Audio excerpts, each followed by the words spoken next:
Hi friends, welcome back to my YouTube shorts. ഒരു പെൺകുട്ടി ജനിച്ച് അവൾക്ക് അറിവയ്ക്കുന്ന നാൾ മുതൽ അവളുടെ ചുറ്റുമുള്ളവർ കെട്ടിച്ച വീട്ടിൽ എങ്ങനെ നിൽക്കണം, ഭർത്താവിനോട് എങ്ങനെ പെരുമാറണം എന്നുള്ള പാഠങ്ങൾ അവളെ പഠിപ്പിക്കാൻ തുടങ്ങുന്നു. എന്നാൽ അതേ സ്ഥാനത്ത് ഒരു ആൺകുട്ടിയാണെങ്കിൽ ആ പെൺകുട്ടിയെ കല്യാണം കഴിച്ച് വീട്ടിലേക്ക് കൊണ്ടുവന്നാൽ പോലും അവളോട് എങ്ങനെ പെരുമാറണമെന്ന് ആരും പറഞ്ഞു കൊടുക്കാൻ മുതിരുന്നില്ല.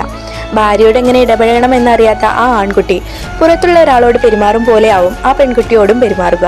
പെൺകുട്ടിയാണെങ്കിൽ കെട്ടിച്ച വീടാണെങ്കിലും തനിക്കും സ്വന്തമാണെന്നുള്ള ധാരണയിലും, ആൺകുട്ടിയാണെങ്കിൽ ഇവൾ എൻ്റെ ആരുമല്ലല്ലോ, പുറത്തുനിന്നും വന്നവളല്ലേ എന്നുള്ള ധാരണയിലുമാവും. അപ്പോൾ അവിടെ പ്രശ്നങ്ങൾ തുടങ്ങും. ക്രമേണ ഇരുവരും തമ്മിൽ അകലാൻ തുടങ്ങുന്നു. അതിനാൽ പെൺകുട്ടികളെ പറഞ്ഞു പഠിപ്പിക്കും പോലെ തന്നെ ആൺകുട്ടികളെയും പറഞ്ഞു മനസ്സിലാക്കണം. താൻ വിവാഹം കഴിച്ചു കൊണ്ടുവന്ന പെൺകുട്ടി അന്യയല്ലെന്നും ഇത്രയും വർഷം വളർന്ന വീട് വിട്ട് തനിക്കൊപ്പം വന്നവളാണെന്നും ആ പരിഗണന എന്നും അവൾക്ക് നൽകണമെന്നും അവനെ ബോധ്യപ്പെടുത്തണം. എന്നാൽ ഒരുപാട് ജീവിതങ്ങൾ പാതി വഴിയിൽ നിന്നു പോകാതെ അവസാനം വരെയും ഒരുമിച്ച് മുന്നോട്ട് നീങ്ങും.